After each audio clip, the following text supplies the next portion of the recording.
합니다.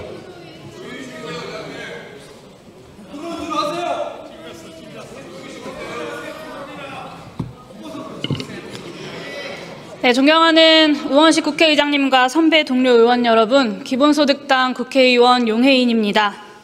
이 법률 개정안에 반대하는 것은 이재명 정부에서 경제가 회복되는 꼴은 못 보겠다라고 하는 목리에 불과합니다.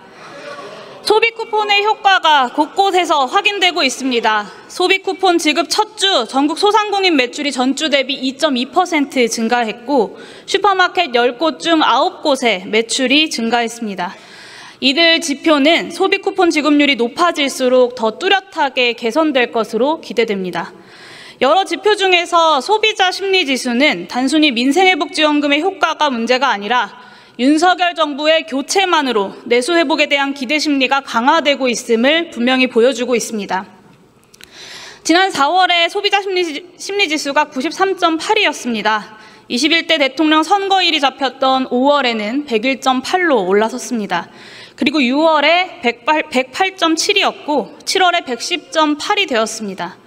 이 수치가 무엇을 말하는가 하면 중앙정부, 지방정부 할 것 없이 지독하게 강행됐던 긴축 정책이 정권 교체와 함께 바뀔 것이다라는 기대에 맞춰서 소비심리 지수도 변화해 왔다는 것입니다. 지역사랑 상품권 죽이기는 윤석열 정부에서 강행한 대표적인 내수 억압 긴축 정책입니다. 윤석열 정부는 집권 첫 해부터 지역사랑 상품권 중앙정부 지원 예산 0원을 제시했고 예산 심의권을 가진 국회가 그때마다 겨우 명맥을 유지하는 선에서 최저선의 지원 예산을 편성해 왔습니다. 중국과의 기술 패권 경쟁에 들어간 미국이 글로벌 밸류체인의 재정비에 나서고 트럼프 행정부는 관세 폭탄을 던졌습니다. 윤석열 정부 내내 수출이 추락했을 뿐더러 불확실성도 증대됐습니다. 정상적인 정부라면 수출 상황의 부재를 내수 경기 부양을 통해서 어느 정도 관리하려고 합니다. 그런데 윤석열 내란 정부 어떻게 했습니까? 그나마 재정 여력이 있는 지자체가 보편 복지를 할라치면 보통교부세 배분해서 페널티를 부과했습니다. 지역사랑 상품권 지원 예산을 0원으로 편성했습니다. 지자체 예산으로 평소 해왔던 수준의 지역화폐 발행조차도 할 수 없는 상황이 만들어졌습니다. 부자 감세로 인해서 내국세가 줄어들자 내국세의 19.24%를 재원으로 하는 보통교부세가 줄어들었습니다. 예산 편성되어 있는 보통교부세를 추경도 하지 않고 세수 펑크난 액수에 맞춰서 당해년도에 2년 연속 감액해버렸습니다. 지방세마저도 줄어든 지자체가 어떻게 지역화폐 발행 예산을 감당할 수 있었겠습니까? 지금 골목상권 살리기와 내수 회복은 범국가적인 과제입니다. 국가적인 과제를 수행하는 데 필요한 재정의 일부를 국가가 부담하는 것은 너무나 당연한 일입니다. 그렇다면 지역사랑 상품권 운영에 대한 행정적, 재정적 지원 의무를 재량 규정에서 의무 규정으로 바꾸는 이 개정안에는 어떻게 반대할 수 있습니까? 골목상권이 살아나고 내수가 회복되는 것에 반대하는 것이 아니면 반대할 수 없습니다.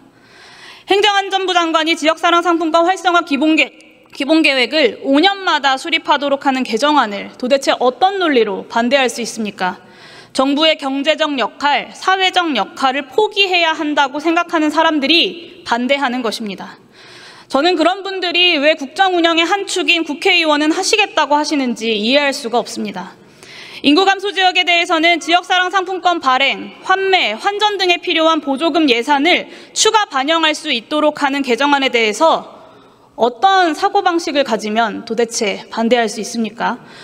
농어촌 인구가 소멸하도록 방치하겠다라는 마음가짐이 아니면 반대할 수 없습니다. 결국 이 법안의 핵심 쟁점 전체에 걸쳐서 반대가 무엇을 의미합니까? 소상공인, 농어민, 저소득 근로자들 다 죽어나가도 상관없다. 골목상권이 살아나고 내수경제가 회복되어서 이재명 정부의 경제정책이 성공하는 꼴을 보느니 차라리 대한민국 경제가 망하는 게 낫겠다. 정확히 이런 심리라고 저는 해석합니다. 지역상권은 모처럼 활기를 되찾았습니다. 오늘 참 격렬하게들 반대 토론하셨지만 지역구 가셔서 유권자들 앞에 서서 이 법안에 반대한다라고 공개적으로 말씀하실 분들은 안 계실 것입니다. 다른 당이 하는 일이라고 옳은 일도 방해하고 보는 일은 부디 중단해 주시고 민생을 살려달라고 외치는 국민들의 목소리를 경청해 주십시오. 이상입니다. 감사합니다.